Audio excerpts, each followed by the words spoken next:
Ouvintes da Rádio NBC FM, iniciamos nosso programa hoje com a música do Roberto Carlos cantando Parabéns a Você. Ouvintes, eu não sei se o áudio estava aqui ligado, mas agora eu vou repetir, tá? Nós começamos com a música do Roberto Carlos porque hoje o nosso programa está fazendo 1 ano de aniversário. Estamos aqui há 1 ano incomodando vocês ou tentando levar informações boas para toda a cidade, principalmente para o bairro de Nova Brasília, onde fica a Rádio NBC FM. Esperamos contar com o apoio de vocês para nos incentivarmos a continuar com o programa. Acredito que alguma coisa a gente colaborou, contribuiu, e esperamos aí continuar por outros sábados, vários sábados à frente, sempre com a necessária participação de vocês, porque a opinião do ouvinte é importante para nós. Bom dia, Gislaine. Bom dia. Hoje é um dia importante, principalmente para mim, que eu nunca, confesso, imaginei que eu ia participar numa rádio, e o detalhe, falando sobre política. Então, quer dizer, conforme nós vamos tendo consciência que precisamos dar o nosso melhor para que as coisas comecem a mudar, e então nós começamos a ter um compromisso maior, não só com as outras pessoas, mas com todo que temos em volta, que é a nossa família, a comunidade. Então, assim, falar de política não é fácil, principalmente por não termos a instrução e a capacidade necessária, pelo próprio estudo que temos no Brasil, que não nos capacita para isso, mas eu me esforço o máximo em procurar sempre as melhores informações e me instruir para ter o que falar para o pessoal, para os ouvintes, e dar minha contribuição para que a consciência política desperte em nossa sociedade. E principalmente, antes de vir para o programa, eu pensava assim, mas o que eu vou falar sobre política para o pessoal? Eu não sei nada. Me enganei. Por quê? Assim, se eu me privasse de vir aqui falar sobre política, eu não teria conseguido tantas outras informações e pesquisado tantas outros conhecimentos que me dessem hoje a condição e a capacidade de estar aqui falando sobre política. E assim, e outra coisa também, quando eu vi a Dilma Rousseff, em pronunciamentos da ONU, falar tanta asneira, eu tenho um pouco mais de capacidade, com certeza. E agradeço ao Sérgio, ao Guilherme, por estar sempre me apoiando, e vamos que vamos para mais 1 ano de eles e ela. Guilherme, bom dia. Bom dia, Sérgio. Bom dia, Gislaine. Bom dia, ouvintes da NBC. 1 ano, né, cara? Olha, para estar na frente de uma rádio. Passou rápido, assim, porque parece, assim, quando tu me falou que estava fazendo aniversário, eu não tinha me dado conta que tinha sido 1 ano. E espero que nesse ano realmente a gente tenha conseguido introduzir principalmente um questionamento inteligente.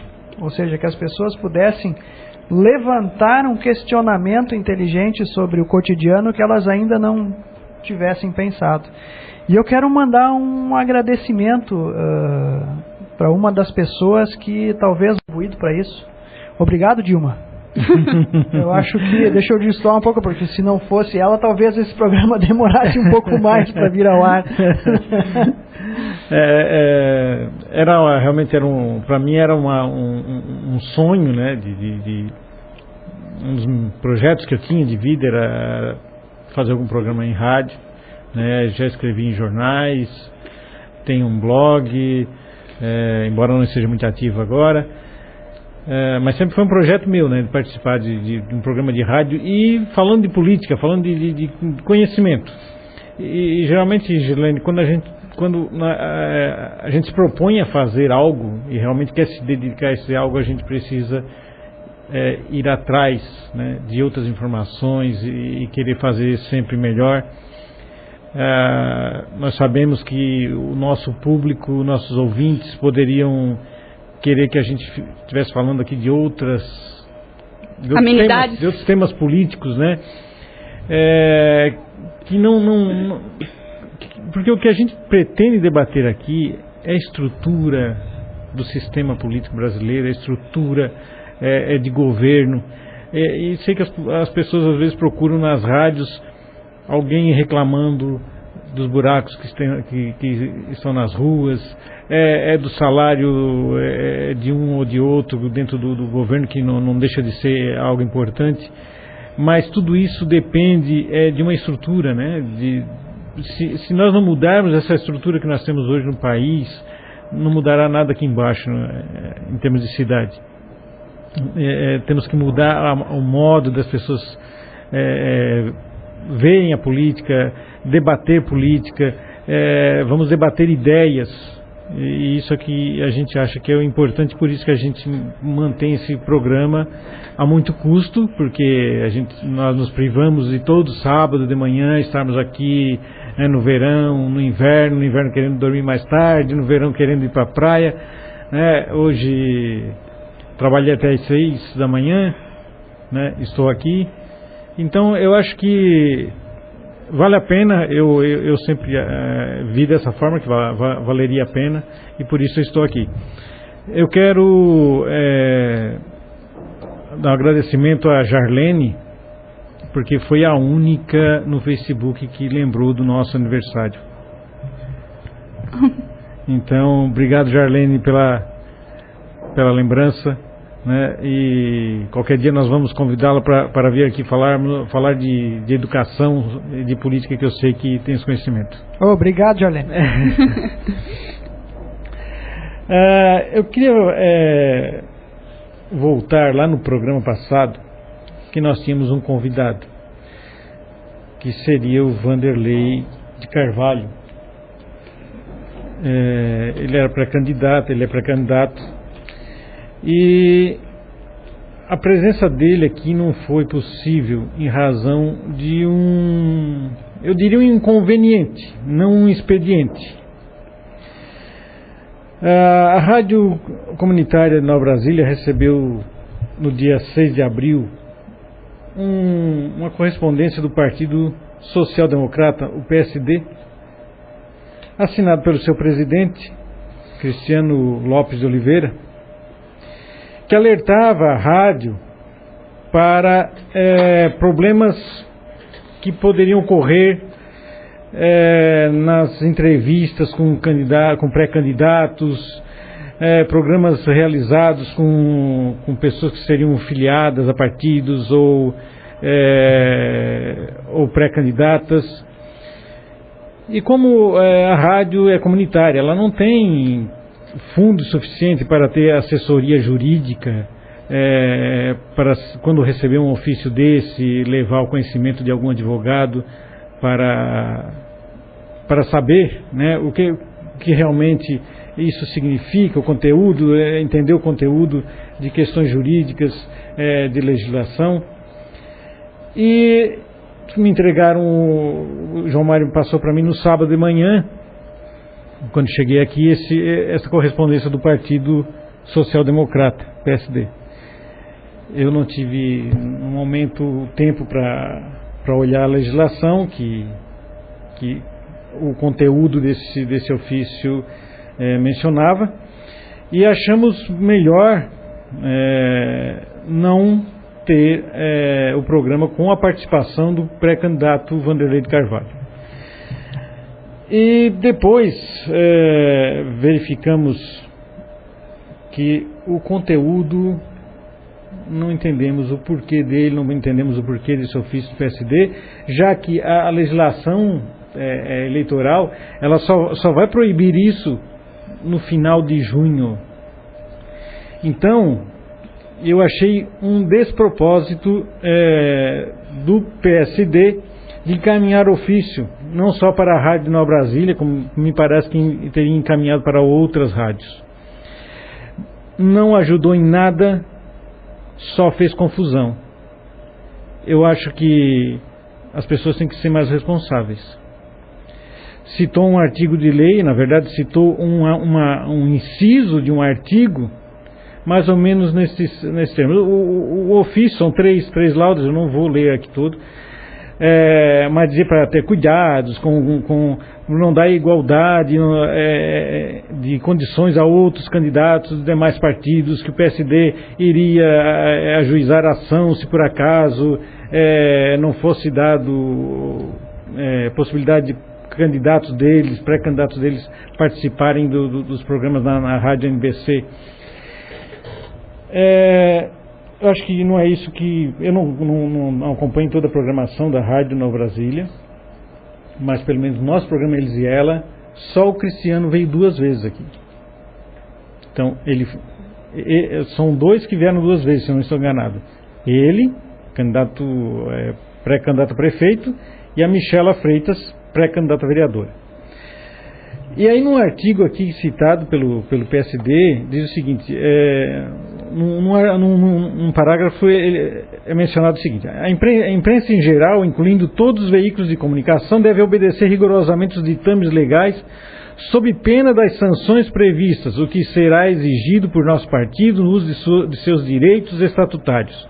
Nesta linha, destacamos entre alguns preceitos legais o que dispõe o artigo 36A, inciso 1 da Lei Eleitoral, que determina: 1. A participação de filiados a partidos políticos ou de pré-candidatos em entrevistas, programas, encontros ou debates no rádio, na televisão e na internet, inclusive com a exposição de plataformas e projetos políticos, observados pelas emissoras de rádio e de televisão, o dever de conferir tratamento isonômico. Foi grifado, foi sublinhado essa parte, o dever de conferir tratamento isonômico. Só que no ofício eles esqueceram de mencionar o que havia no caput desse artigo.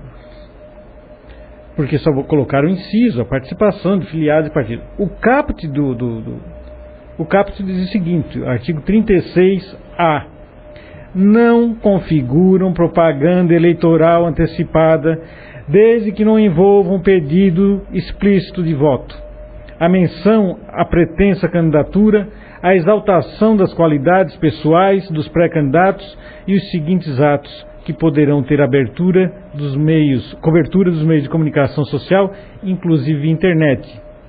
2 pontos. Aí sim segue o inciso. Então, não configura propaganda eleitoral antecipada. Então, se vier debater ideias, não configura... Pode vir, nós podemos convidar quem nós quisermos, seja pré-candidato, filiado, presidente de partido, qualquer pessoa. Né?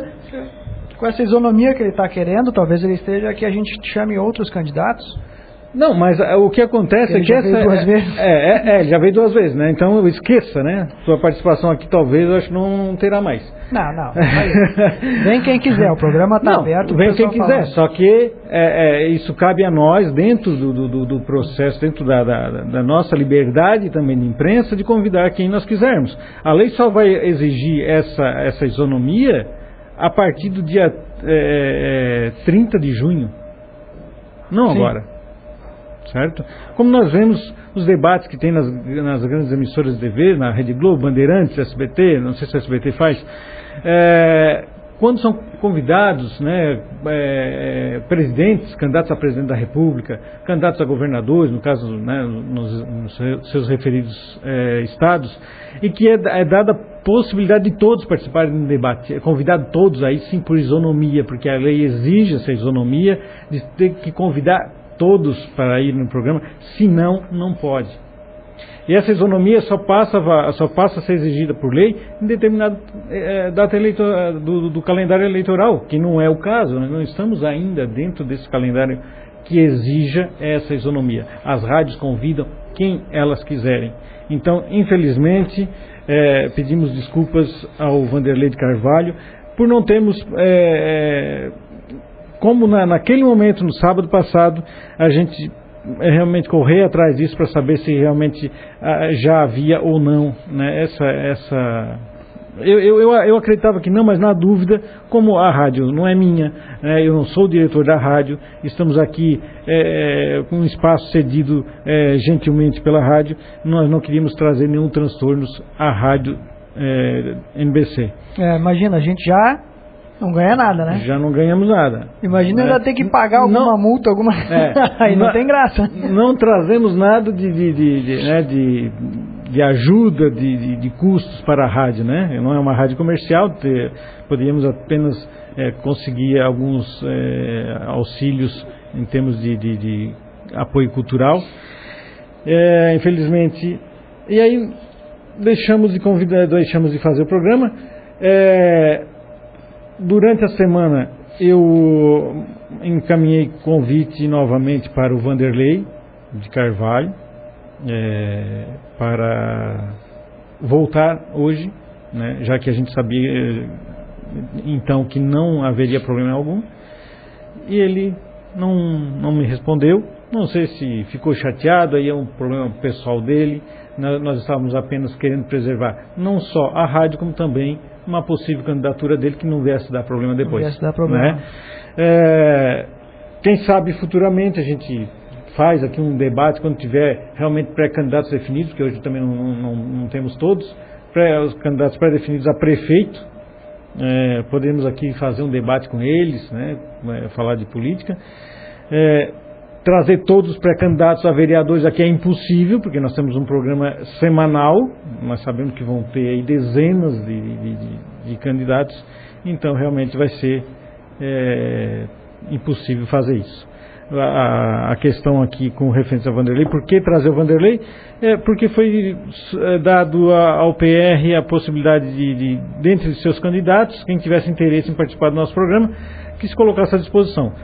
Foram dois, e um abriu mão para o outro, e por isso o Vanderlei foi convidado. Essa é a situação. Nós vamos para um breve intervalo. Ouvintes da Rádio NBC FM, retornamos com o nosso programa Eles e Ela, hoje o nosso programa de 1º aniversário. Gostaríamos muito de ter sua opinião a respeito do nosso programa, a respeito do que nós tratamos aqui. Só para lembrar, na terça-feira, nós começamos a sair um pouco da rádio. Fizemos um primeiro teste de hangout, onde nós debatemos um determinado tema político, né? E esse hangout, para quem sabe do que estou falando, é como se transmitisse uma transmissão ao vivo pelo YouTube.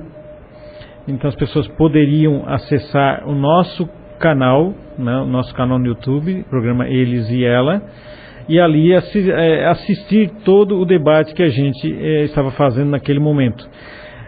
Para quem não pôde assistir, o Hangout está gravado lá no nosso canal e poderá ser acessado quando quiser.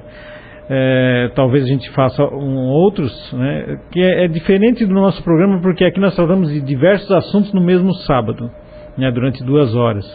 E no Hangout a gente pretende escolher um tema e debater sobre aquele tema político ou de interesse social.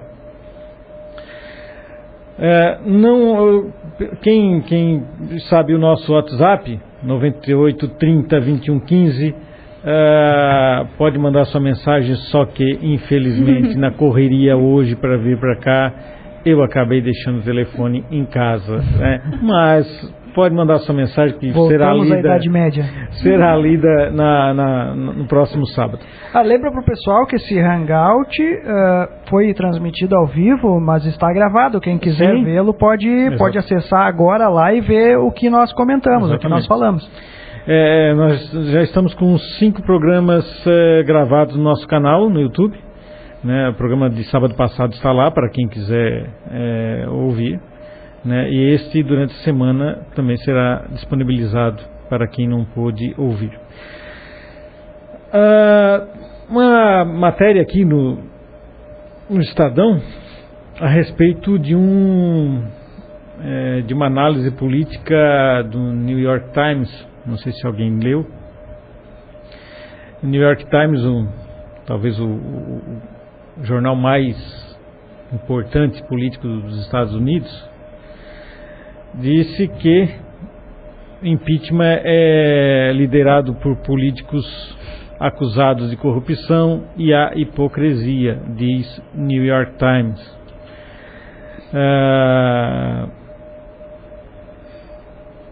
O texto ressalta que Dilma não é acusada de roubar dinheiro público. Segundo informações aqui trazidas pelo jornal Estadão, diz que o mais importante dos Estados Unidos, The New York Times, publica grande reportagem na edição desta sexta-feira, ou seja, ontem, em que destaca que o processo de impeachment contra a presidente Dilma Rousseff está sendo liderado por políticos que enfrentam uma série de acusações como corrupção, fraude eleitoral e até abusos de direitos humanos. Abre aspas, o que destampa o debate nacional sobre a hipocrisia entre os líderes brasileiros, fecha aspas, diz o texto que ressalta que a presidente não é acusada de roubar dinheiro público. Abre aspas, uma raridade, fecha aspas, diz o jornal New York Times. Esse jornal é aquele mesmo que o Lula é colunista? Eu não sei se é aquele, não sei se continua ainda como colunista, né? Mas o que eles sugerem, que não se faça nada? Eu quero ver como vai ser interessante quando a justiça americana julgar também o caso da Petrobras. Será que eles vão dizer a mesma coisa? A compra de Pasadena, né? A compra de Pasadena? Pasadena. A que eu vejo aqui seria meio... Eu não sei quem escreveu o artigo, infelizmente. Teria que ver quem escreveu o artigo, né, na New York Times. O que, ao que eu penso a respeito, é que se esqueceu um fato importante. O deixar roubar dinheiro público não é crime? Ou vamos acreditar, ou tem alguém ainda ingênuo em acreditar que Dilma não sabia de nada? Ela foi citada várias vezes na Operação Lava Jato, onde as pessoas afirmavam que ela sabia. Ela sabia de Pasadena, da compra de uma sucata. Ela tinha conhecimento disso. Ela sabia tudo o que estava acontecendo. Né? Então, o jornal dizer que ela está sendo impeachmentada aí mas não roubou dinheiro público, não, ela pode não ter, e aí eu também não vou aqui botar a mão no fogo, né? Porque pode não queimar. Vou botar a mão no fogo por ela, né? Diante disso tudo, eu não vejo dentro do governo alguém que possa realmente ter asas de anjo.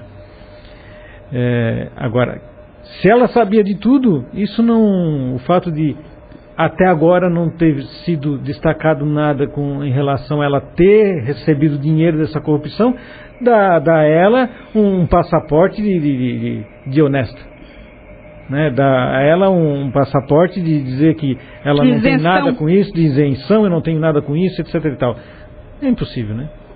Mas o New York Times tem esse viés ideológico mais pendido, não digo completamente, mas um pouco pendido para a esquerda, né? Então, como que eles assumam esse tipo de posicionamento? Acha que lá nos americanos não tem também uma corrente esquerdista? Claro que existe. Né? Bom dia, Euclides. Bom dia, companheiros. Bom dia, ouvintes. Pensei que o senhor não viria hoje participar da nossa festa de aniversário, primeiro ano, né? Infelizmente eu não pude trazer o bolo, era a minha intenção trazer um bolo com velinha. É um ano, um aninho. De um ano, mas não foi possível. Eu na verdade os planos eram outros, realmente, eram outros, né? Eu estava com a família e aí inclusive estavam saindo, mas ouvindo aqui a rádio. E a minha esposa lembrou que, segundo a rádio, hoje seria aniversário de um ano. Depois, então vamos abortar a operação aqui, vou ter que ir lá, porque não pode, né? Estamos aqui. Obrigada pela consideração.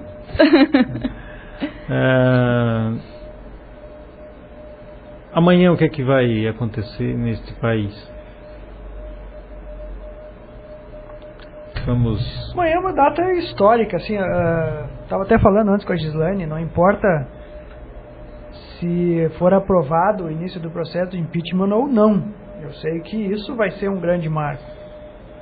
Eu acho que as coisas após essa data não voltarão a ser como antes. Na minha opinião, não tem como. O que eu receio, sabe aquela situação de que se está atravessando um rio e quando se chega à metade só se tem forças para nadar por mais uma metade. E se nós não nadarmos essa metade para frente, não tivermos coragem de nadar para frente e usar essas forças para nadar esta metade para trás, vai ser realmente um caos. Eu acho que não dá para colocar esperanças de que o que vai acontecer amanhã vai influenciar positivamente ou negativamente diretamente nas nossas vidas.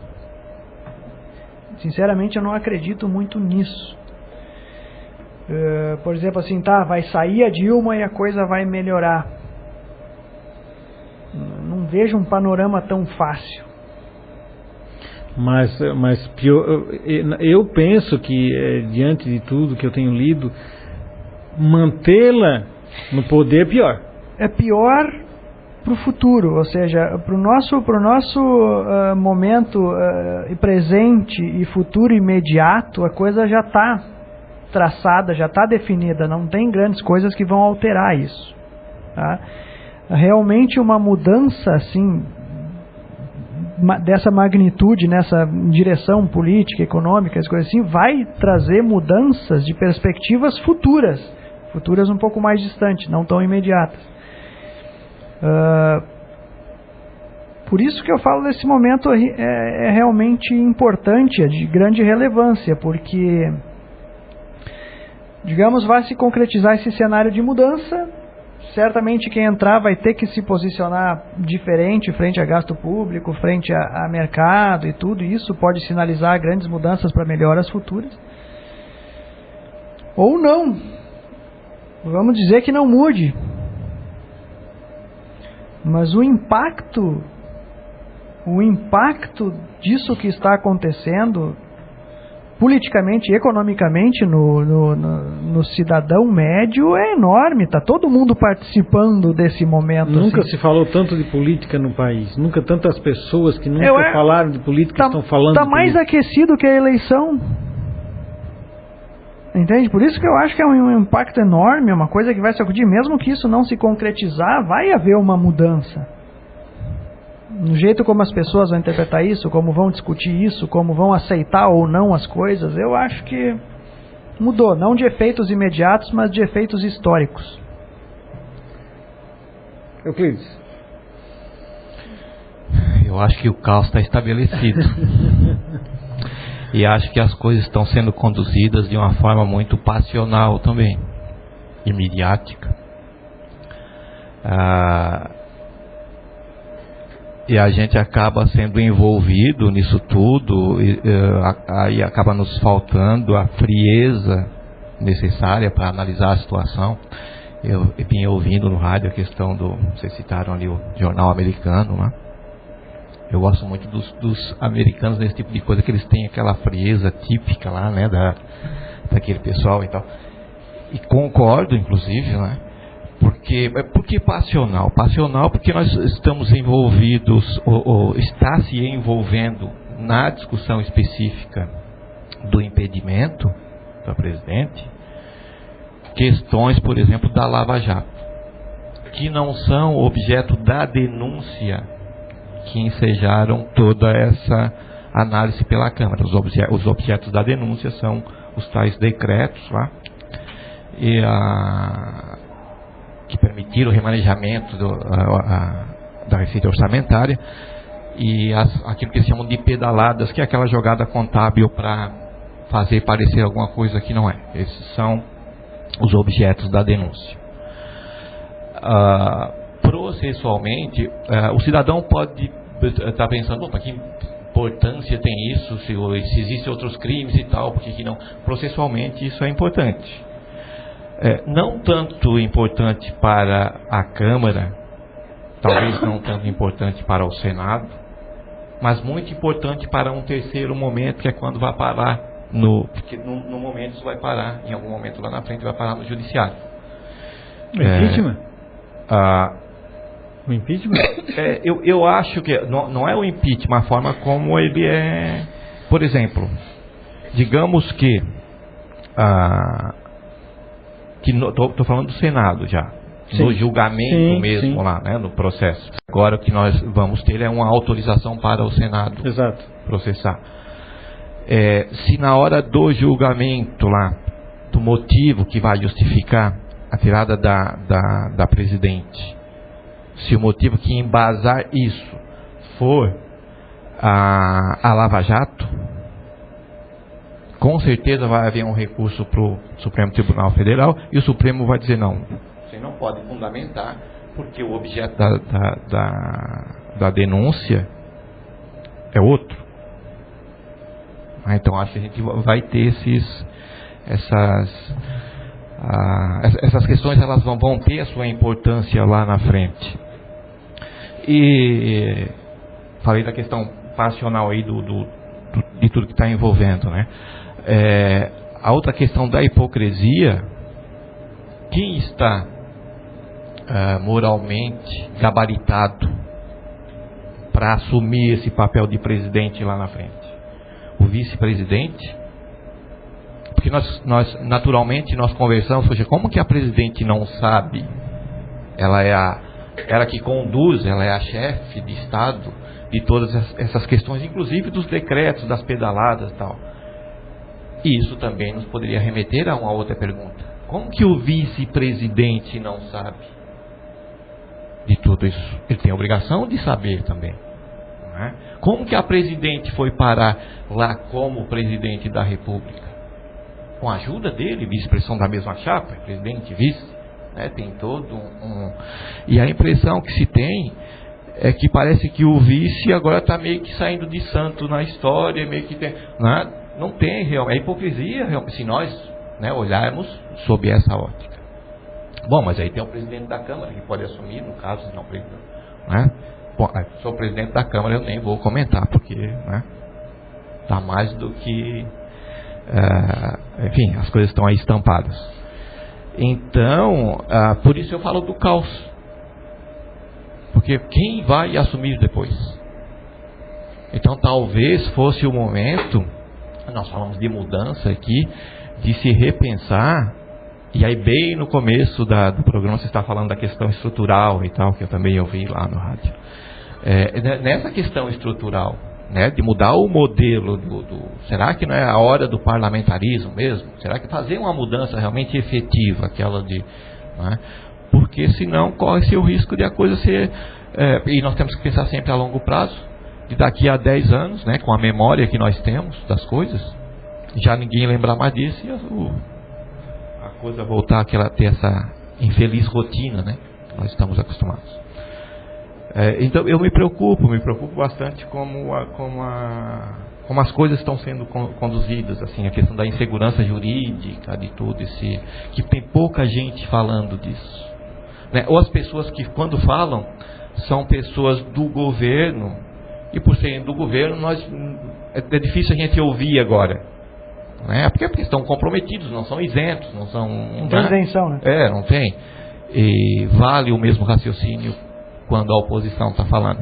E aí poucas pessoas estão cuidando de se tentar, tanto quanto possível, se isentar dessas duas correntes e fazer uma análise, sabe, como um terceiro que está contemplando isso tudo. Eu vejo a coisa grandemente assim, o primeiro erro que tanto essa parte política coloca, como a mídia, setores da mídia, coisa assim, vem aos ouvidos do pessoal, é de que os problemas que nós estamos passando é o desentendimento entre a política e a economia. Que, na verdade, por estar havendo essa crise política, a economia está parada e coisa assim, e na verdade, então, resume-se tudo, tem que passar por uma reforma política para resolver os problemas, ou tem que aquietar tudo.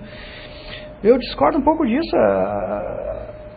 Essa questão que nós estamos vivenciando agora, que está afetando a vida dos brasileiros e que está levando a todo esse processo, como o Euclides falou, um processo muito passional, porque nós estamos numa situação difícil. Isso não foi causado agora, isso foi plantado já há mais tempo. Então foram desmandos políticos e ingerências econômicas que acabaram desaguando nisso. A culpa disso que a gente está vivendo agora não é dessa atual situação. Não é do processo impeachment ou não. Eu acho que o problema acabou sendo levado a isso e agora está se tentando mudar alguma coisa. O fato é, daí eu levanto essa coisa assim, pois é, quem está conduzindo esse processo talvez eticamente seja questionável, e é. Né? Mas eu acho que a gente só vai conseguir julgar todo mundo junto no juízo final, né? Nós vamos ter que começar por alguém. Que seja e que esse processo não pare. Vai de um agora, assumir o outro. Deixa a polícia investigar, deixa continuar, vai chegar lá. E lá vai ter que cair também. Ou seja, o processo de limpeza tem que começar em alguma ponta da casa. Né? A gente não vai conseguir botar todo mundo, não. Só vai julgar quem for realmente isento, coisa assim. É uma coisa que acho que é utópica, assim. A gente não vai conseguir nesse momento botar alguém lá porque não tem essa representação lá em cima. Nós vamos esperar surgir essa representação para depois julgar. Talvez isso não vá acontecer, ou talvez nós não tenhamos tempo para isso. Né? O fato é de que a situação que a gente está vivendo tende a piorar, não importa se ficar governo ou sair governo nos próximos tempos, assim, talvez meio ano, um ano, a coisa vai piorar e bastante, independente de quem estiver lá. O que importa é que agora comece a se plantar medidas que vão mudar o horizonte à frente disso. É isso que é a minha preocupação. Eu não sei se o Euclides estava aqui quando eu exemplifiquei, tentei usar uma metáfora assim de que eu via essa situação toda como um tombo de bicicleta. Em que aquele tombo, quando você vai cair, eu não sei quem já caiu de bicicleta aí, mas quando você vai cair, tem uns 2 segundos antes que você viu que não tem mais o que fazer. Você vai cair, não aconteceu nada ainda. Mas você está vendo o impacto chegar. Esse era o momento antes do impeachment.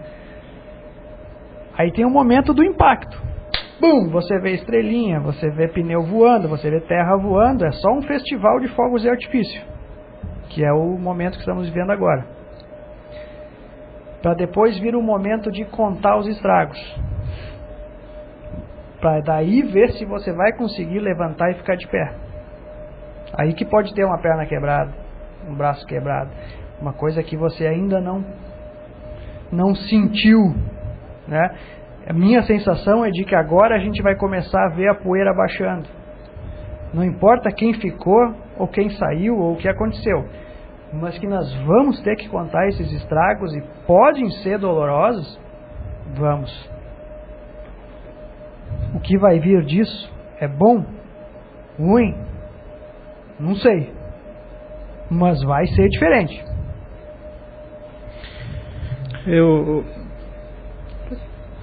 Eu diria o seguinte, a questão da segurança jurídica, Euclides, no julgamento que teve no STF na quinta, foi isso? Na quinta-feira que teve? Foi. Adentrou a madrugada? Foi. Uhum. Eu estava assistindo e dormindo porque eu não aguentava mais ficar de olhos bem abertos, prestando atenção. Então eu não vou tentar lembrar qual ministro que falou, para não errar. Mas um deles disse o seguinte, um dos ministros do STF, que o impeachment, a denúncia, como se pronuncia ali juridicamente, na questão do relatório, né, que seria o relatório, seria a denúncia contra a presidente da República, tem realmente que se pautar nos dois fatos, né, as pedaladas fiscais, né, as questões dos decretos e tal. Não pode fugir disso. E isso, no momento do julgamento no STF, será restringido a isso.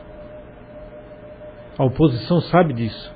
Talvez, eu até acredito que a própria situação vai querer alegar que no relatório constam outras informações que não sejam sobre esses dois pontos. E isso foi debatido exaustivamente no STF na quinta-feira. E todos, porque se pretendia suspender, anular o processo de impeachment. E justamente por causa disso que constava no relatório, essas outras informações que não seriam relativas aos dois pontos de denúncia. E eles disseram, não importa se está ali. O foco são aqueles dois supostos crimes cometidos pela presidente. Então eu acho que não vai se alargar na hora do julgamento. Lá no Senado vai ser julgado dessa forma. Quem vai presidir o processo no Senado é o presidente do STF. E também já houve manifestações de alguns ministros do STF dizendo o seguinte, crime de responsabilidade, competência é do Congresso, não é do Judiciário. Crime de responsabilidade contra a lei orçamentária praticada pelo presidente, a competência de julgar é do Congresso. Então, por isso que eu acredito que não haverá essa judicialização do processo pós-votação. Se for aprovado o impeachment, não adianta recorrer ao STF, que não vai levar, vai ser apenas uma forma de espernear e tal, mas não vai levar. Então eu acho dessa forma. A questão de estarmos tendo como julgadores pessoas que não têm moral, que não têm credibilidade para isso, é um mal que nós temos que suportar, porque e é o que temos, o que temos para hoje, como diz aquele negócio. É o que temos. É o que temos para hoje.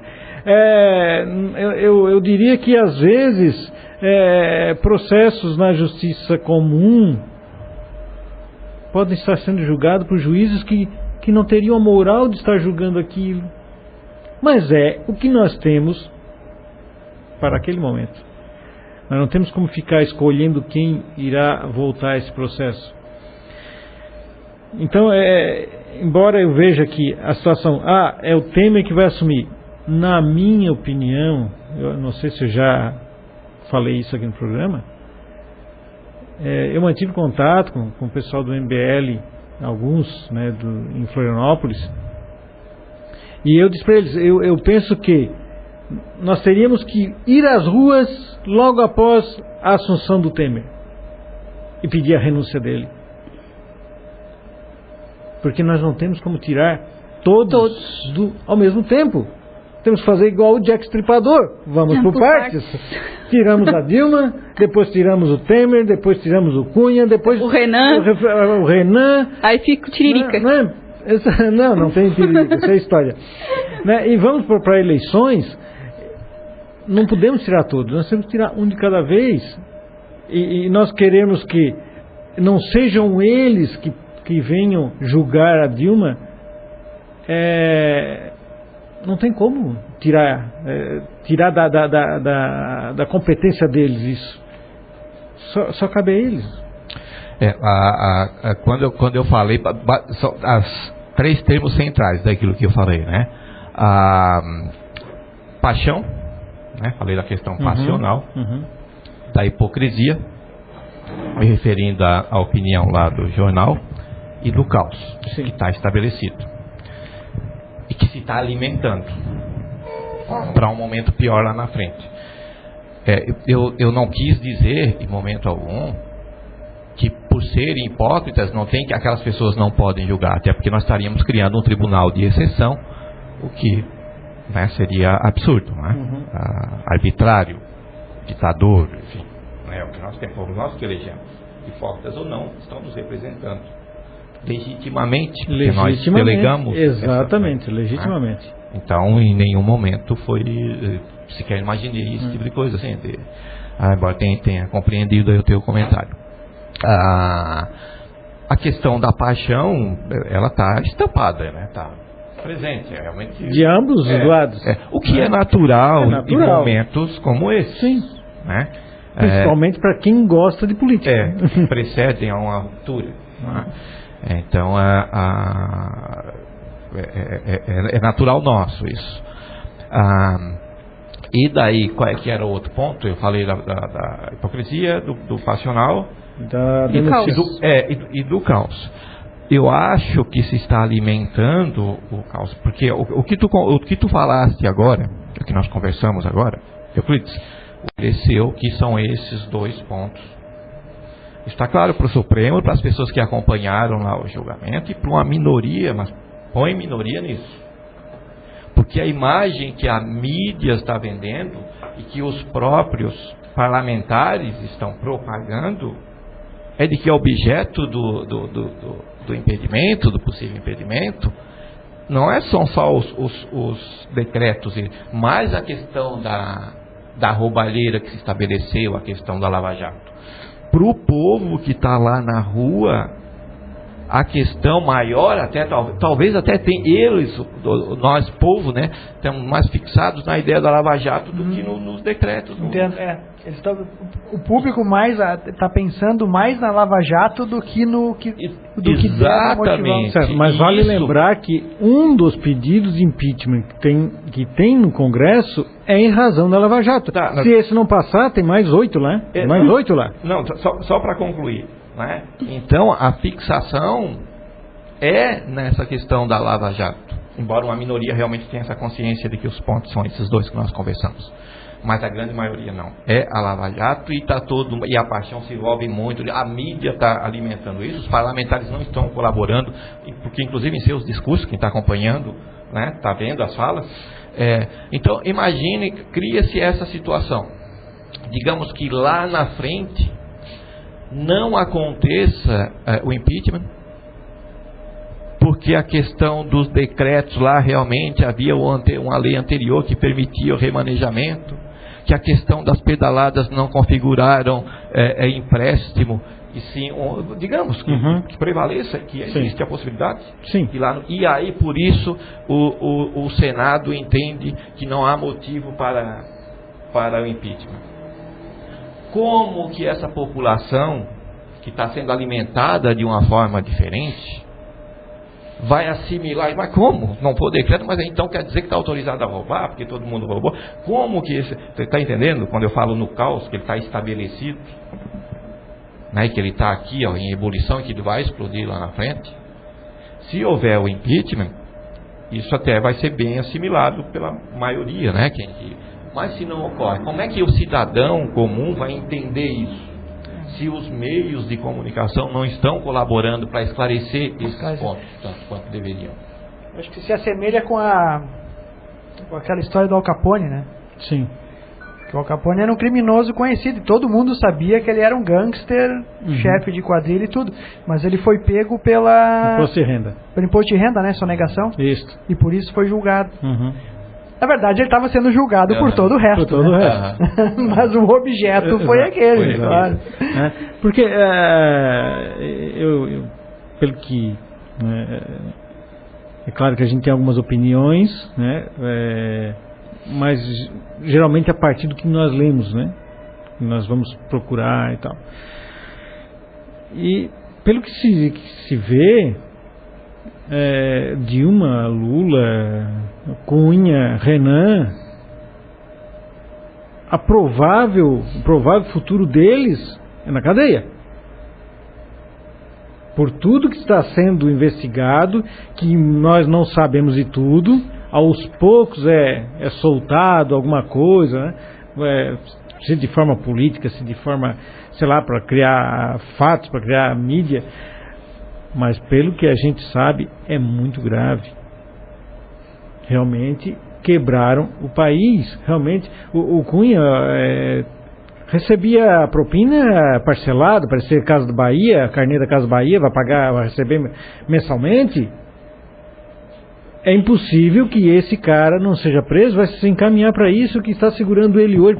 O pessoal pergunta, mas por que ele está lá ainda? Em razão dele ser o presidente da Câmara e que cabe à Câmara o depor, né? Tirá-lo de lá. Mas a hora que esse homem levantar da cadeira, ele não tem mais salvaguarda. Ele vai ser preso. Então, a situação é que chega um ponto que a gente vê tanta roubalheira que pensar no na processualística de tudo isso acaba sendo um mero detalhe.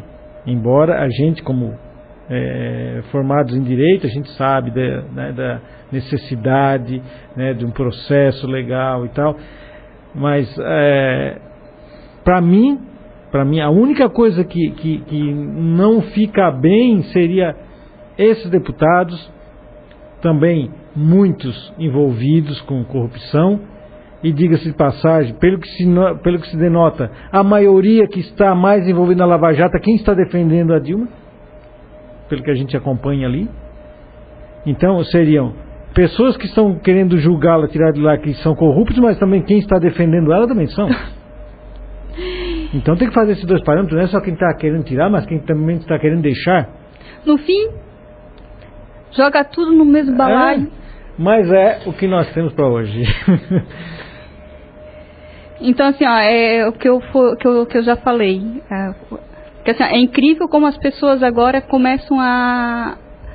Ontem mesmo na faculdade, uma moça sentou perto de mim, uma colega de classe, falando sobre política. Uhum.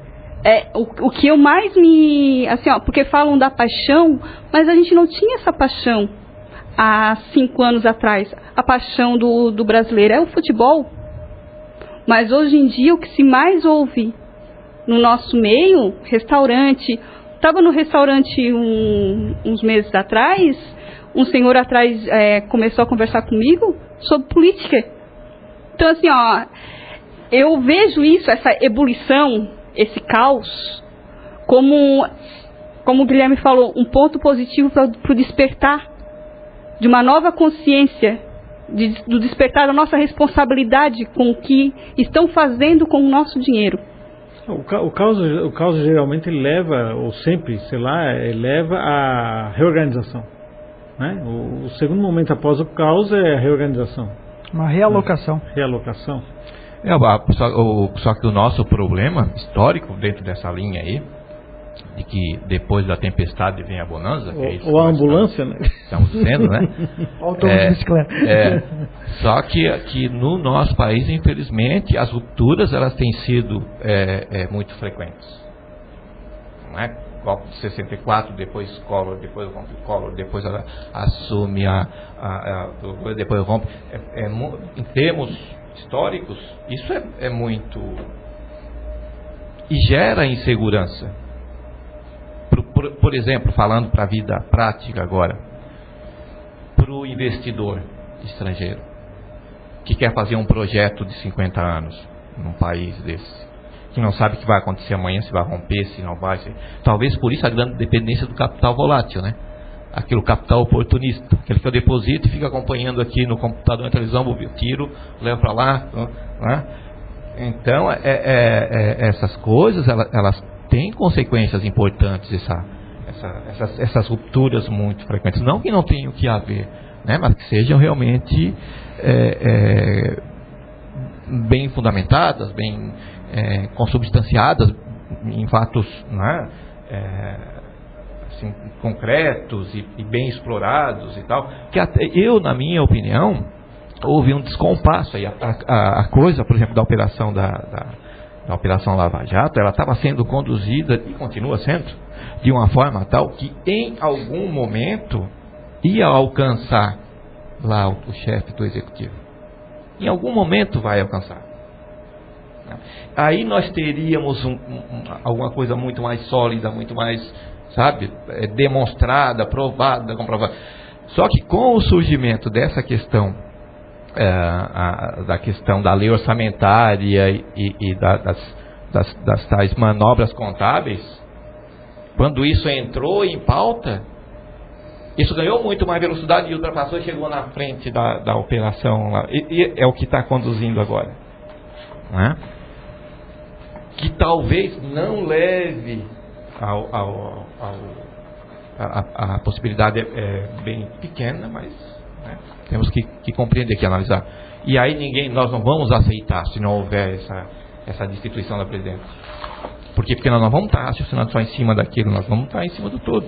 É difícil para a gente assimilar isso para a população. Então daí a insegurança, esse futuro próximo agora, né? O que será que realmente vai acontecer se as coisas que estão sendo conduzidas não acontecerem da forma como todos ou a maioria está esperando? Tem que se entender a coisa, tem que se descortinar, assim, ó. Está todo mundo colocando, assim, e eu volto a frisar, acho que eu já falei 1 milhão de vezes, todo mundo coloca a culpa na política. O nosso problema não é político. Nosso problema é econômico. A gente sofre com esse capital volátil porque a gente não gera riqueza própria. Nos países que geram riqueza própria, o capital volátil é fração, vai e volta e ninguém viu nada. Entende? A gente fica dependendo. Então, a raiz do nosso problema, o cerne do nosso problema é econômico. É esse que a gente tem que resolver.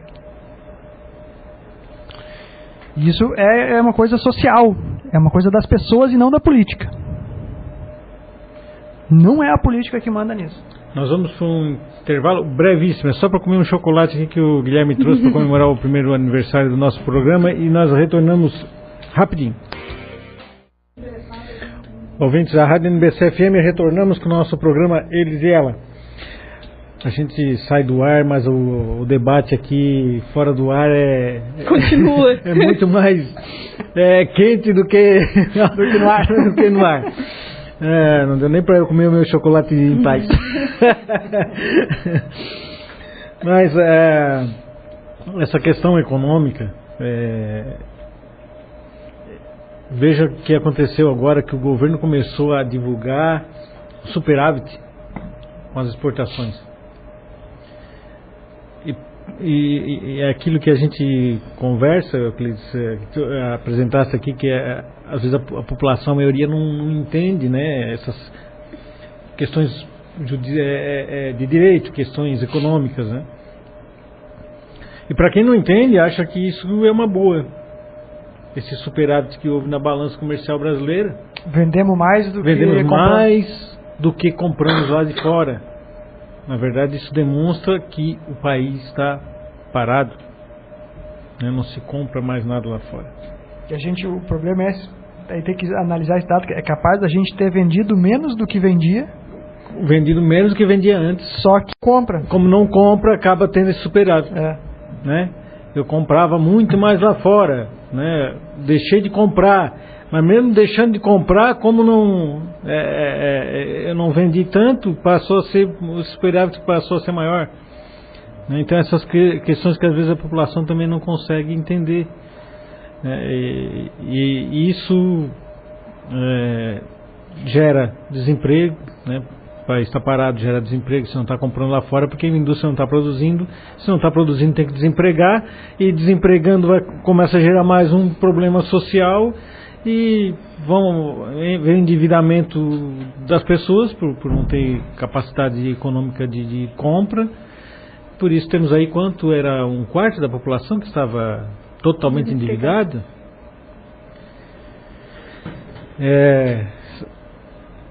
Eu acho que, por isso que eu acho que não tem mais volta. Ou se tira a presidente,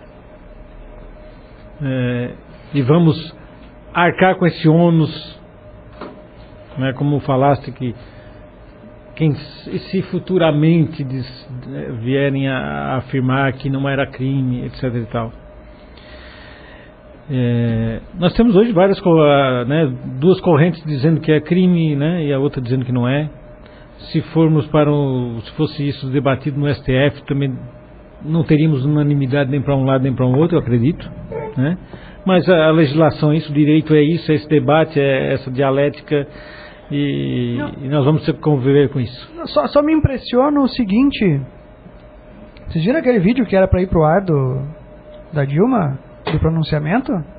Acabou indo, né? Porque o PT divulgou nas redes sociais, mas parece que foi um discurso extraído da propaganda política de 2014. Eu vi, na verdade eu não consigo mais ouvi-la, né? Eu falei, foi hoje de manhã que eu ouvi ainda, mas aquela história, ela voltou com aquele discurso, ameaçando de que estão querendo tirar os programas sociais. Programas sociais, eu vi só uns trechos divulgados na TV. Não, mas os discursos dos parlamentares muitos têm deixado a questão da defesa do relatório em si, é um discurso político. E assim, e mais uma vez vamos herdar dívidas. Não só nós, mas futuras, né? Futuras assim, gerações. Netos, bisnetos vão arcar com o que hoje está acontecendo no nosso país. Não. Vai ser mais rápido que isso. Os aposentados de hoje vão pagar. Que é o que já está acontecendo. Rio de Janeiro. Olha o exemplo do Rio de Janeiro, está acontecendo no Rio Grande do Sul, Rio de Janeiro. No Rio de Janeiro, brecaram o pagamento do pessoal lá. E o cara falou, vou ter que deixar de pagar os aposentados para não deixar de pagar o pessoal da ativa para não parar. Sai dessa, meu irmão. No Rio Grande do Sul não estão pagando da ativa, né? Não, estão parcelando o pessoal da ativa. Não é para futuras gerações, é para agora. Eu estou falando, o tombo da bicicleta, a gente vai começar a contabilizar os estragos agora. O pessoal tá lá em cima nesse frenesi político, que é muito passional e tudo, mas porque eles estão sabendo de que alguém defecou e tem cheiro ruim. Eu até vejo também por esse ângulo. Talvez o impeachment não passasse pela Câmara se o caos econômico não fosse tão grande. Isso é o caos econômico, isso que eu estou falando. Quem tá estimulando isso é o caos econômico. Ontem o deputado Heráclito Fortes, o homem é feio, né? Pô, fala com aquela língua. Fala, parece que ele tá com uma batata quente na boca, mas o homem fala bem. E ele disse que a oposição não fez nada para chegar no impeachment. Ele foi muito... Não sei se ele usou o termo covarde, eu não tô me recordando. O que o PSDB fez? Ele disse: quem jogou o impeachment no colo da oposição foi o próprio governo, né, que se atrapalhou todo com as políticas econômicas, com a corrupção. Ele disse: nós não fizemos nada. O governo federal jogou no nosso colo o impeachment. E realmente isso que aconteceu. Saiu de dentro da base do governo o impeachment. Ou seja, é desespero interno, pessoal, é desespero interno, não é político o negócio, é econômico. Simples, não é que a relação entre a economia e a política está capenga agora e por isso a gente está patinando. Não, o problema é muito mais sério que isso. O problema já está gerado, eles estão tentando arranjar uma desculpa politicamente para fazer alguma coisa, mas... o quadro está instaurado, só ninguém levantou o tapete ainda. E a questão do Temer, quando eles começam agora a chamar de traidor, eu até fiz uma piada no Facebook, se por acaso, né, o Papa fizesse qualquer menção sugerindo que tinha que afastar a Dilma, ela ia chamar o Papa de golpista. O Temer participou, foi vice em 2010, foi vice em 2014 e agora virou traidor. Se não fosse o PMDB, a Dilma não estaria lá, né? Então, quem que escolheu o Temer para ser vice deles? Foram eles. Não foi a população, não foi a oposição, né? Não foram os golpistas, foram eles mesmos que que levaram o traidor para dentro de casa, e agora eles querem colocar a população contra a pessoa que eles escolheram para ser o vice deles, sabendo que vice assume quando tem um problema com o presidente. Então não tem que chorar as pitangas. Então é a nossa política de conchavos, que nós estamos agora arcando com ela desde décadas atrás, na verdade, né? Essa política que hoje que nós estamos vivendo, já como o Guilherme falou, não é de hoje. São décadas no mesmo moldes, da mesma estrutura política. E no mesmo rumo. No mesmo rumo. O PT não inventou isso. Ele só institucionalizou. O PT pisou no acelerador. Só isso. O PT só pisou no acelerador numa coisa que já estava montada. O problema é que está todo mundo lá em cima agora abraçado nisso. Como é que vão se desvencilhar disso? Como é que todo o Congresso vai se desvencilhar disso? Quem vai surgir como proponente de uma nova realidade? Não tem ninguém lá. Lá entra naquilo que tu falou. Quem com moral para propor uma coisa diferente? Aí não tem. Por isso que eu estou dizendo que não importa se a Dilma ficar ou sair, ou for dado impeachment para frente ou não. A estocada que se deu nesse momentum todo foi muito grande. É uma estrutura que foi montada e que está sendo destruída. Eu acho que eles estão se sentindo realmente ameaçados que com a movimentação popular em volta disso, tanto esquerda quanto direita, mas a movimentação de correntes questionando, as pessoas falando, e as pessoas sentindo isso. Eles vão ter que se mexer, eles não vão ter a mesma zona de conforto nas negociatas políticas que eles tinham antes. Isso acabou. Acabou porque acabou o dinheiro, acabou porque tem a PF, acabou porque tem o eleitor que vai estar mais em cima do que estava antes. É uma realidade diferente. Por isso que eu digo que é um momento histórico, porque a realidade do funcionamento disso é diferente. Volto a dizer, não sei se vai melhorar ou piorar, mas vai ser diferente. Não sabemos qual é que vai ser a condução para a melhora disso. É a ruptura. Até porque nós não temos representantes. As rupturas antes aconteciam. Um grupo que estava ao lado do poder tomava o poder. Então o povo não sentia muita ruptura. Era só um momento de festa e de substituição de uma classe de um time de partidos por outro. Mas agora não tem essa substituição. Você vê que lá em cima não tem assim quem é o nome que vai subir o Temer. Olha só que fraco que está o nome do Temer agora para assumir. Tudo bem, vai pegar assim não e tal. Não há nomes. Não, tá todo mundo. Desculpa eu ter perdido um pouco o debate de vocês, tive que atender o telefone. Talvez eu vá falar alguma besteira aqui. É isso que a gente está falando. O Temer vai assumir assim, mas o Temer, todo mundo diz sim, o Temer melhor que a Dilma, mas senta lá e começa a conduzir. É que hoje sequer nós podemos, na verdade, usar o termo melhor, tem que usar o menos ruim, né? Infelizmente, não sei o que. É o menos pior. Ele vai sentar lá e vamos bater nas costinhas dele, ó. Vai. Vamos ver até onde. O grande medo de algumas pessoas é de que porque se o Temer assumir vão abafar a Lava Jato. Isso que eu já escutei. Eu não acredito nisso. Não acredito. Como usou uma expressão um jornalista lá, um analista político, o trem está ladeira abaixo. Quem se meter na frente para tentar fazer parar vai ser esmagado por ele. Esse trem está carregado. Não tem como. A presidente, toda a estrutura não conseguiram fazer parar. Quem vai chegar agora? Aquela história, fogo, morro acima, caminhão ladeira abaixo e não sei mais o que era. Água abaixo. Agora, eu preciso tocasse no assunto ali.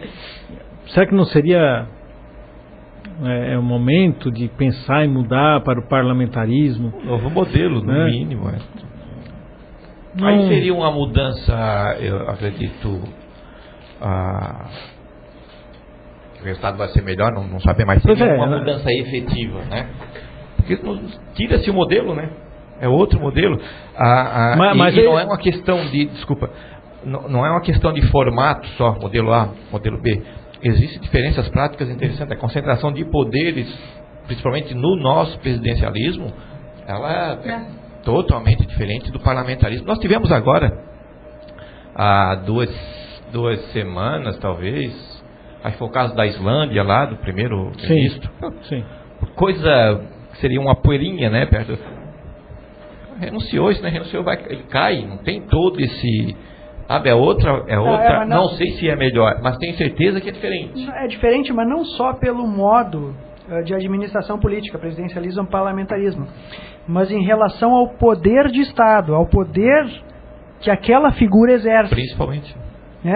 Quanto mais poder ela tiver, menos ela vai ser afetada por coisas pequenas. Sim.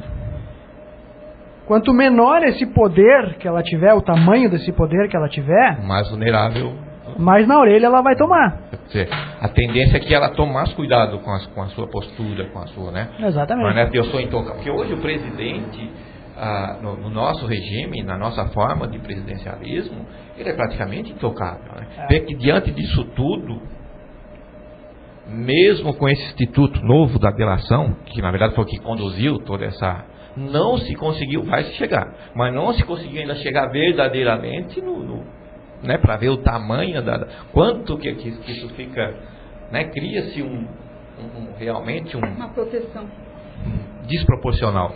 Eu posso fazer o que eu quiser, porque nunca vou ser eu, vai ser sempre esse aqui que eu estou falando, aquilo lá, não é? Então é lógico, eu ainda acredito que com essa o desenvolvimento dessa, que tem muita coisa ainda por vir, e que se vai chegar ainda, num dado momento vai chegar, mas é muito difícil realmente. Todos estão caindo, mas não se chega em alguma coisa concreta mesmo. Por isso que eu digo assim, quando eu falo assim, quanto maior o poder da pessoa que estiver lá, eu estou querendo dizer assim, quanto maior o poder da máquina que ela comanda. Então não importa se é um primeiro-ministro ou se é um presidente, se a máquina que ele comanda tiver um poder enorme, ele vai ser meio que intocável. Se essa máquina não for tão poderosa, tão grande, ele vai ser mais frágil. Aí eu estou querendo chegar no tamanho de Estado. Ou seja, um Estado inchado, muito grande, economicamente tão influente e ineficiente, vai gerar esses dinossauros que são difíceis de tirar. Porque ele comanda uma teia, uma máquina enorme que também não quer mexer nessa zona de conforto de mudança. É isso que defende quem está lá em cima. Eu desconheço se existe algum país tão corrupto quanto o Brasil, né, que tem um regime parlamentarista. Eu realmente não saberia dizer. Mas o que eu costumo ver é que onde há o regime presidencialista, geralmente tem esse excesso de poder e toda essa questão de corrupção. Os Estados Unidos é presidencialista? Não, mas países com menos desenvolvimento, menos IDH, geralmente são mais presidencialistas. Acho que daí também não se tem uma classe política ou tanta gente com influência para tomar decisões, né? As decisões estão concentradas num universo menor de pessoas, então vai ter um sistema parlamentarista num país, no Botsuana, numa coisa pequena, os caras são presidencialistas, claro, é um time que comanda e... Talvez eu fale uma bobagem aqui, mas eu acho que dos sistemas democráticos de forma de governo e de forma de Estado que mais se aproximam da ditadura é o presidencialismo. Pode ser. Né? Que fica mais parecido com o monarca, né? Porque justamente pela o que é a ditadura? É a concentração de poderes sem limites, no caso da ditadura, né? Na mão de uma pessoa só que faz o que quer, ela dita o que ela quer, não é? E o presidencialismo não chega a ser uma concentração de poderes sem limites, como na ditadura, mas com um limite tão extremo que chega a se assemelhar em determinados aspectos. Até porque são os presidentes que definem os ministros, né? Sim, tem Sim. Então, assim, é um esquema, bem que agora, né, por mais que eles tenham sido indicados pela presidência, nem com isso ela conseguiu se livrar do que está acontecendo. Eu me lembrei agora, um questionamento, eu não sei agora, mas a Alemanha nazista veio de um presidencialismo ou de um parlamentarismo? Eu acho que foi presidencialismo. O Hitler não era presidente. Era chanceler. Eu não saberia. Então deixa eu procurar aqui. Se o Alisson estivesse aqui, ele saberia dizer. Diz que o que entende mais de nazismo é ele.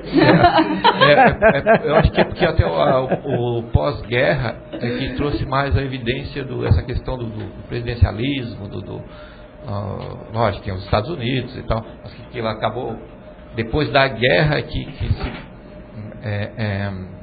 idealizou muito dessas formas aí eu não saberia realmente te dizer.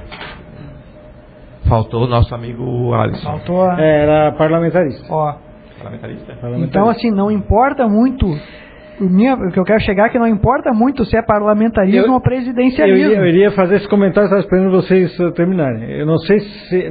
Quando se fez o plebiscito no Brasil, para escolher o regime, que eu votei pelo parlamentarismo, eu acho que naquele momento nós tínhamos sei lá, mais espaço para trabalhar essa situação, para realmente abraçar o parlamentarismo. E não houve. Diante de lá para cá, todo esse conluio, né, de partidos políticos, toda essa forma de administrar o país, eu acho que hoje eu não sei se isso mudaria alguma coisa.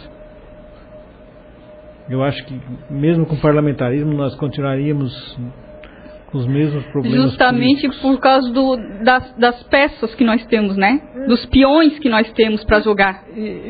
Vamos continuar com essa como é que agora não é mais golpista, como é? Estão usando uma outra frase lá na Câmara, aquelas plaquinhas lá, quando vai falar, bota a plaquinha lá atrás, lá, como é que é?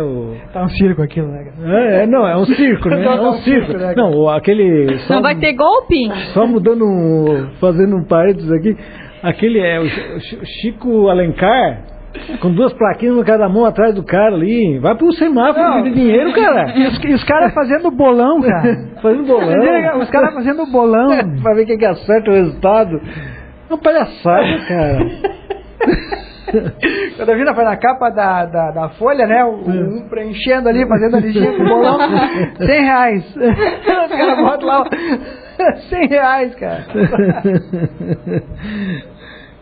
Então, não é centrão que eles estão chamando agora, eles estão falando, dando outro nome, não sei se coalizão, alguma coisa que estão colocando, estão adjetivando a oposição. Mas vocês acreditam que a coisa consiga piorar? Dentro do parlamentarismo não seria a mesma coisa, dentro do parlamentarismo não criaria esses blocos novamente, nós teríamos um ministro a cada mês. Mas nós teríamos, na pior das hipóteses, Sérgio, a mesma coisa. Na pior de todas as hipóteses, porque pior do que isso. Então já valeria a pena só por isso. Olha que pode ficar pior aí. Olha, eles são criativos. Só se Pública disser que não vai ficar pior. Olha o fundo do poço temporão. Mas se trabalharmos com a ideia de que o pior de tudo seria ficar a mesma coisa, já justificaria. Né? Porque eu acho difícil piorar. Vamos pelo menos mudar de roupa, né? A cara vai ser a mesma, vamos pelo menos mudar de roupa, né? Seria mais ou menos isso. Olha, a gente tem muito que mudar no país, e como o Guilherme tocou no assunto aqui, acho que foi no programa passado, não, programa passado não estava, né? Não, o programa passado não estava. No retrasado. Nós temos que passar a votar em alguém por ideias e não pela pessoa, não pelas promessas. É que desculpa, o Guilherme vai falar, eu acho. Não, eu ia falar só que uma das coisas que dentro disso tudo, às vezes a gente tem que procurar por bons sinais, assim, né? Sinais de que possa tá mudando alguma coisa. Eu começo a ver surgir vários empreendimentos individuais, assim, pessoas começando a fazer pequenos negócios, cachorro-quente, começa a proliferar uma questão de pequenos negócios, tá? No momento que esse pessoal estiver atuando na sua economia, pagando os seus impostos e tendo que viver disso diretamente, a mentalidade é capaz de começar a mudar. Porque daí você vai ter que definir aquilo, você vai pagar os impostos, aí você vai se tornar um indivíduo mais exigente. Então o que pode vir disso tudo é essa realocação do caos, fazer o pessoal se realocar e ter que começar a empreender mais. No momento que as pessoas começarem a empreender, vai ter uma mudança de pensamento de massa. A questão da mudança de pensamento, inclusive eu estou curioso para essa eleição que se aproxima agora, já para as eleições locais, né? Eu tenho um amigo até comum, eu e do Sérgio, que foi candidato, e que ele repete muito isso quando conversamos, o povo é corrupto, o cidadão é corrupto, o político é corrupto, o povo é mais corrupto ainda, e é só por causa disso que o político está lá. Porque eu fui candidato a vereador, e quando me chamavam para uma reunião numa determinada residência, tinha fila, tantos me esperando, alguns me esperavam com várias contas de luz, outros tinham uma listinha do que eu tinha que... Sim, mas o que tu é um cara legal? Mas o que tu pode me ajudar aqui? Então, o povo é corrupto. E hipócrita também. Porque, inclusive, muitos desses que estão nos escutando, eu não vou dizer muito, a maioria está revoltado com a situação. Mas certamente também pediu, trocou, vendeu o seu voto, barganhou para o seu voto. Então, esse candidato que não foi eleito, ele fala até com uma certa... que é exigido praticamente mesmo, que tu fica em situações de constrangimento, porque as pessoas vêm... Então, por isso eu falei curioso, quem sabe nós melhoramos, né? Agora vamos ver agora em nível local o que vai acontecer. Eu, sinceramente, não acredito que haja assim, até porque, como nós sempre conversamos, essas coisas exigem uma mudança de comportamento, uma mudança de visão, uma mudança de... Porque nós somos muito hábeis para criticar, para apontar, para os outros sempre. Para nós é sempre difícil. Né? É importante que disso tudo as pessoas parem para pensar sobre si mesmas. Né? O que fazer para melhorar na sua casa, para melhorar com relação aos seus filhos, com a sua postura, né? Na rua, no bairro, nas eleições agora. Né? Qual é o candidato que eu vou votar? O que tá. O que é um candidato preparado? O candidato preparado é aquele que está com dinheiro no bolso para pagar a minha conta de luz? Ou o candidato preparado é aquele que tem ideia própria, aquele que tem conhecimento, aquele que tem um passado que o credencia me representar? Então a pergunta melhor para ser feita não é qual, é o porquê que eu vou votar nele. Inclusive. Esse porquê levar em conta uma vantagem individual, uma vantagem, um benefício. Você está contribuindo para tudo isso que está instalado. Aí vai estar o grande modelo, que a gente fala muito de modelo de... Esse é o grande modelo de pensamento, né? O modelo de ver as coisas. Né? Por isso que eu penso que a mudança ela parte da mudança de querer também o povo deixar de ser corrupto, mas quando se tem à disposição mais do mesmo, para o eleitor ele fica sem saída em quem votar. Para ele passa a ser o não adiantar nada. Então eu vou, já que não vai mudar nada, eu vou tentar me beneficiar disso agora, porque ele vai se beneficiar para ele depois. Essa é a visão que eu acho que o eleitor tem dos candidatos. Mas esse mais do mesmo não é a causa disso, é a consequência. Existe mais do mesmo porque tu vai te candidatar? Tu não vai te candidatar por quê? Porque tu não tem dinheiro, tu sabe que o povo só vota em quem tem dinheiro que vai comprar o voto dele. Então a causa de ter sempre aqueles ali é que os outros, o povo fecha a porta para os outros. Mas essa mudança de pensamento é que tem que ter essa abertura de porta. Por isso que nós temos lá é a legítima representação do povo brasileiro. Eles são legítimos em todos os sentidos. partidos. O que eu queria chegar, Euclides, era nesse... Então, o que fazer? A questão dessa mudança, ela terá que ter como fundamento a mudança de ideias. Porque não adianta simplesmente o indivíduo ser candidato, não comprar votos, se colocar como uma pessoa de bem, como o pessoal costuma dizer, mas as ideias dele, dentro do processo político, à frente do cargo que ele vai ocupar, continuar a mesma que nós temos, de um governo assistencialista, de um governo de troca de favores.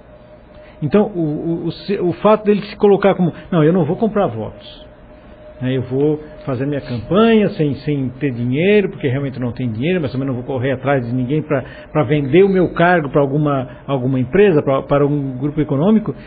Mas a partir do momento que ele chegar lá e ele continuar barganhando politicamente, talvez até com honestidade, no fato, como a gente costuma dizer, de ser honesto, de não ser corrupto, mas participar do mesmo modelo político, de querer um Estado cada vez maior, promovendo tudo o que está aí. Então, essa mudança ela tem que ser radical. E eu penso dessa forma, que eu comentei um dia no programa aqui, o que eu faço hoje aqui na rádio, tentando promover outras ideias, não é uma coisa para mim, mas sim para as gerações futuras. Seria então uma solidariedade minha para as gerações futuras. Esse pensamento é que vai ter que mudar para que tenha um ambiente político melhor para se tratar o Estado com mais responsabilidade e diminuir esse Estado. Então não adianta simplesmente o cara ser o honesto e chegar lá e continuar promovendo, participando do mesmo modelo de Estado que nós temos. Mas tu concorda que para mudar alguma coisa lá, o primeiro passo é poder chegar lá, né? E aí, se chegar lá, que é fechada. O primeiro passo é essa mudança de mentalidade. Eu acho isso que eu falei agora do pessoal tendo que empreender. No momento que você tem uma massa tendo que gerar sua riqueza para o seu sustento, naturalmente essa pessoa vai ficar mais exigente com os dispêndios que ela tem. Né? Vai ter que pagar umas alíquotas de imposto, vai estar trabalhando lá, vai chegar o fiscal da prefeitura, do ICMS, eu não sei do que, vai multar o cara, vai ter que pagar para continuar o negócio dele, vai ter que bancar isso aí. Isso vai começar a gerar no cidadão empreendedor essa insatisfação. Porra, esses caras estão me sacaneando. Aí quando alguém vier pedir voto, vai ser diferente. Esse indivíduo já vai ter dentro dele uma crítica ao sistema que ele contribui. Uma coisa bem involuntária. Por isso que eu acho que a saída realmente é essa. O cidadão ter que empreender e tomar a rédea do seu futuro. Vai ter que empreender, vai ter que gerar sua riqueza, vai ter que fazer o seu negócio. A partir disso as pessoas vão começar a evoluir.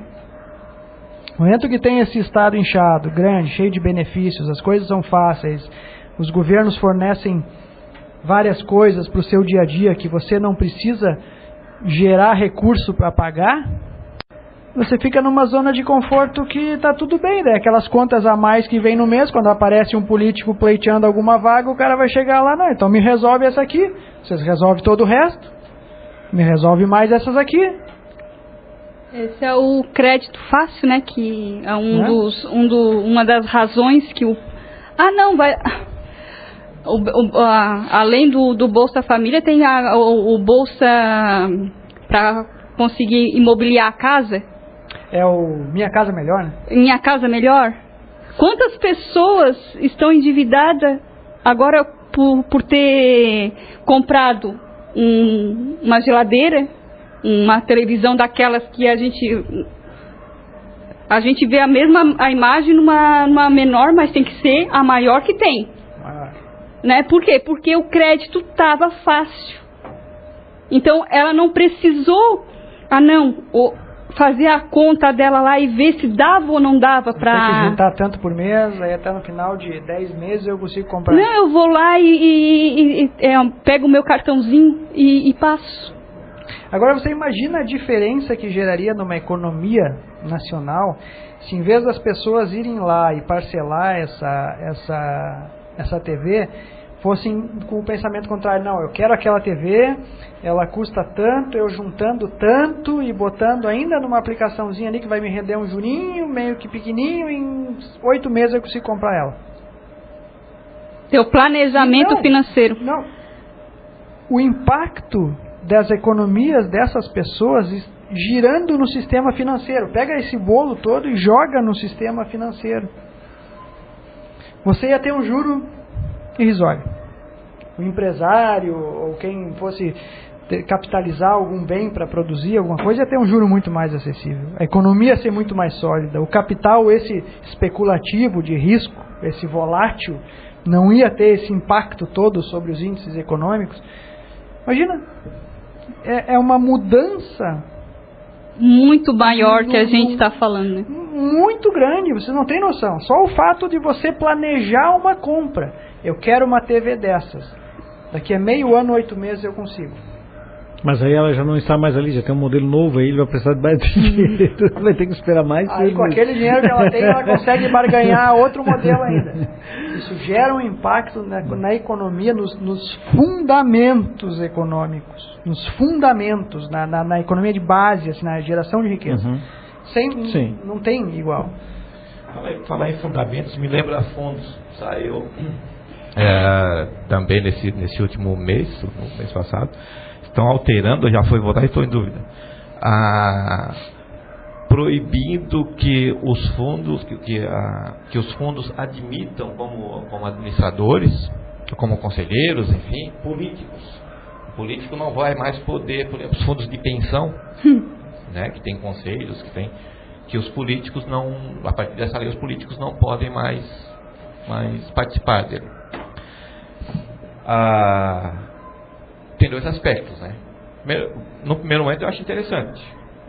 Tira o político né?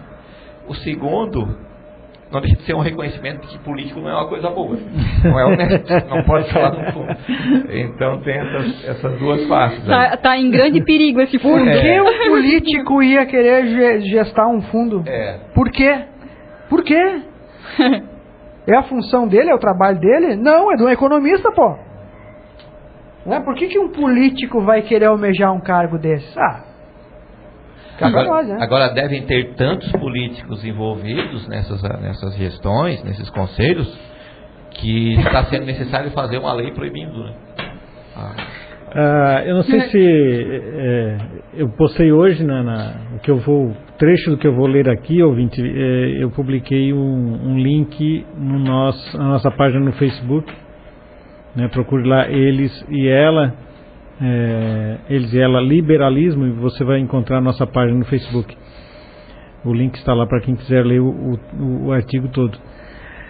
E eu divulguei, eu acho, não sei se no nosso grupo de e-mail, né, entre nós aqui, um artigo do ministro da Educação, do secretário de Educação de São Paulo, que foi criticado pelo Estadão, se não estou enganado, ou pela Folha.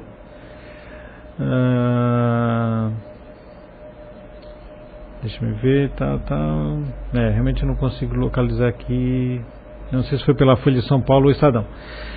E o secretário de Educação de São Paulo, ele falou com bastante fundamento o que a gente costuma debater aqui.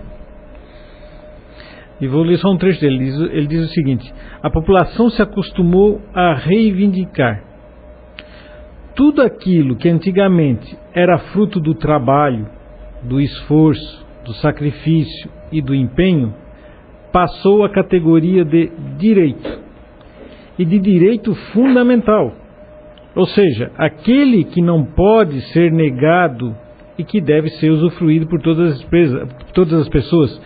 Então tudo que direito fundamental é isso, né? Aquilo que não pode ser negado, que deve ser usufruído por todas as pessoas, que são coisas bem específicas. Várias outras coisas que não eram direitos fundamentais passaram a ser.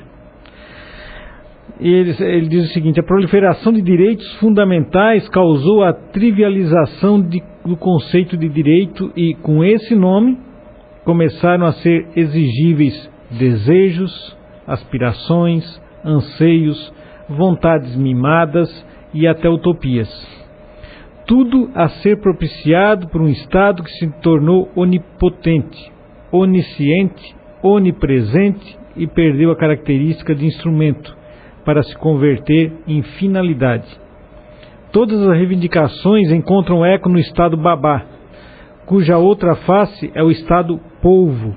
Não é povo, é polvo, aquele dos tentáculos. Tentacular, interventor e intervencionista. Para seu sustento, agrava a arrecadação, penaliza o contribuinte, inventa tributos e é inflexível ao cobrá-los. Então, ou nós diminuímos o Estado, ou não adianta ter candidato bonzinho, isso e aquilo, porque se esse Estado não diminuir, não muda nada. Se você diminui o Estado, você diminui o poder dele, e o poder de estrago que tem um indivíduo desses mal intencionado é muito menor. E facilmente retirado de cena. Veja que ele é o secretário de Educação, e ele propõe que a educação, ele sugere, não sei, não fica bem assim caracterizado, mas ele sugere que a própria educação seja um serviço prestado pela iniciativa privada e não pelo Estado. E isso deixou em polvorosa, imagina, o secretário de Educação falar isso, deixou em polvorosa todos os professores, todos que pensam contrários a isso, né, claro, e que é a maioria em São Paulo. E aí foi a crítica não sei se do Estadão ou da Folha de São Paulo, com referência a essa manifestação dele. Ele é secretário do Estado ou do município? Secretário do Estado. Secretário de Estado de São Paulo. O nome dele, vamos dar o nome dele, né? José Renato Nalini. Gostei desse cara. Eu acredito que não sei se passei, no nosso grupo de WhatsApp eu postei, eu achei esse link, né? Eu, como sou da idade da pedra. Mas vai estar lá na página Eles e Ela. Eles e Ela, para quem quiser ler o artigo completo. Eu sou do tempo que mandava o e-mail das cavernas. Mas é realmente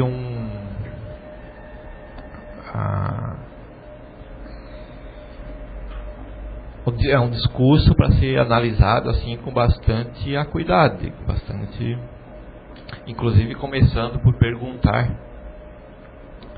a nós mesmos: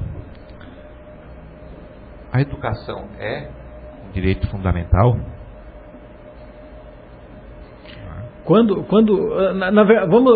Eu levei esse debate mais antes disso ainda, quando a diretora do IFES, que a Thelma esteve aqui, estávamos eu, Kleber. Nessa época eu não participava. Eu estava ouvindo no rádio, louco para dar pitaco. Eu não sei se estávamos só eu e Kleber. Eu acho que só eu e Kleber, porque se você não estava, quem mais estava? Só eu e Kleber. Eu dizia, a educação é um direito natural do indivíduo? Será que é um direito natural? Tu precisas da educação para sobreviver? Essa é a questão. E a resposta não é tão simples. Não é simples. Porque, inclusive, nós podemos correr o risco de sermos incoerentes com tudo o que falamos. Que sempre colocamos que a boa condução das coisas começa pela consciência do cidadão, e educação no sentido mais amplo possível. Não é só fazer a conta e aprender a gramática, né? Educação é educação de formação de indivíduo, de construção espiritual, né? Educação o seu mais de interação e integração, não é? Então, vendo sobre essas perspectivas, não seria a educação realmente um direito, ou um dos direitos fundamentais, assim como o direito o direito a ter a água potável, o direito a ter enfim, nesse nível mesmo de quase direito, o Sérgio chamou a atenção para o direito natural ali, né? Direitos básicos. Mas ligado quase que à sobrevivência. Então, eu, num primeiro momento, sim, eu diria que é. E se é fundamental para a existência da sociedade enquanto tal e do homem, eu acho que deveria realmente ser um daqueles direitos que o Estado deveria estar à frente. Mas por quê? Porque é um serviço que teria que ser muito bem prestado. Estou chegando nesse ponto de propósito. Para que depois a gente diga, tá, mas tudo que o Estado está fazendo é prestar mal o serviço de educação, que é o pior que tem, né? Então, é complexo. É complexo até porque ele pode, dependendo de como se conduz, se administra isso, ele pode usar o fator educação como um meio de conduzir a manada. Você consegue ter um controle, você certas diretrizes, certos rumos, você vai levando toda uma massa para determinado caminho ou não. Se o Estado tem todo esse poder, eu acho que tira um pouco, poda o cidadão realmente de várias escolhas. Na minha opinião, a educação deve ser uma livre escolha das famílias. Essa questão da livre escolha, Guilherme, é um pensamento bastante virtuoso, desde que as pessoas tivessem direito em situações de igualdade para obter essa livre escolha. Tu nem sempre tem essa liberdade de escolher, né? Tem pessoas hoje que estão correndo atrás do leite, literalmente, por filho, lá na prefeitura. Vão no médico, conseguem uma receita com um problema de saúde, muitas vezes até um problema social mesmo, de não ter o que comer. Evidentemente que essas pessoas não vão ter a mesma liberdade de escolher em qual escola botar os filhos do que tem outras, né? Do que temos nós, né? As escolas para as crianças, isso aí é uma coisa que todos os dias nós vemos, porque eu tenho uma menina de 3 anos, e aí tem a escolinha lá X, tem a outra e tem a da prefeitura. Não, mas o ideal seria colocar nessa outra, que realmente é melhor, que é a particular. Não, então vamos colocar, mas é X reais por mês. Não, mas tudo bem, mas porque né, às vezes nós temos essa liberdade, nós temos esse, né, se cuidando um pouquinho aqui, né, de pagar esses reais por mês. Mas será que os nossos vizinhos ou outro que mora lá, será que tem essa mesma... Né? Mas o governo não é a solução. É muito complicado. É isso que sempre se coloca... O Estado não é a solução. Existe essa disparidade de oportunidade, de resultado, e sempre surge a solução mágica do Estado para resolver. Aí ele entra como a solução. Porque nós estamos trabalhando com sempre. Isso é por isso que tem que ser restrito àqueles que tem que se cuidar na definição de realmente identificar quais são os direitos fundamentais. Que se banaliza, né? Tem muita coisa aí que tu olha a Constituição, isso aqui tem direito a isso aqui também é direito fundamental, né? Aí Estado paternalista, aí começa a ganhar essa forma de Estado. É o Estado babá, né? Exato, então, por isso, quando vai lá naquele candidato honesto que não vai comprar votos, mas se ele acaba exercendo um cargo de vereador, de prefeito, deputado, e depois ele vem promover mais direitos do que realmente aqueles que são fundamentais. Então, porque eu vou fazer isso, eu vou fazer aquilo, e acaba piorando a situação. Talvez o que estejamos dizendo que tenham menos direitos, mas que sejam realmente garantidos com qualidade desses direitos. Né? Basicamente, talvez esse seja o ponto. Esse artigo é muito, muito bom aqui, e também para fazer ele é até elogiado pelo Narlock, né? Depois, se vocês quiserem, eu posso passar o link também do Leandro Narlock, que ele faz uma análise deste artigo do secretário, né? O Narlock é um defensor do liberalismo, E ele tem uma opinião muito boa. E são importantes, né? Esse tipo de pensamento, esse tipo de exposição, principalmente por um homem público que estava num cargo público, que, né? Então não vamos falar de hipócrita, né? Estava lá, é importante que ele leve a reflexão. Sim. Né? Chama a atenção, não é qualquer um que escreveu. Né? Então é importante que tenha essas ideias diferentes, principalmente por essas pessoas que estão ocupando esses lugares aí. Já passamos o nosso tempo? Já foi. Já foi. 2 horas bem aproveitadas.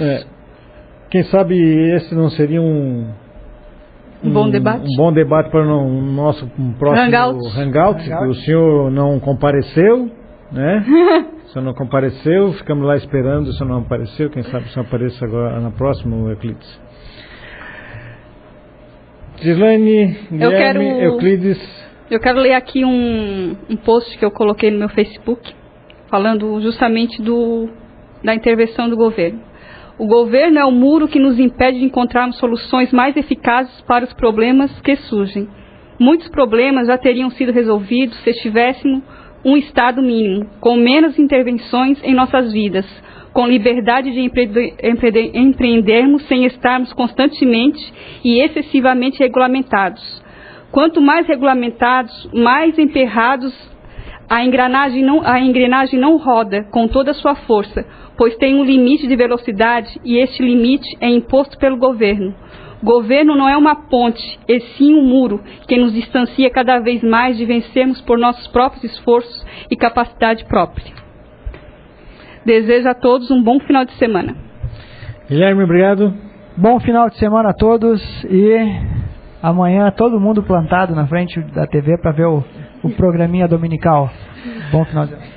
Plantados e atentos, né? Prestem atenção, vamos ver quem é que está fazendo discurso político. Anotando cadê aí? Para se aparecer. E quem é que realmente está fazendo a abordagem daquilo que tem que ser abordado, né? Vamos começar a ficar atentos.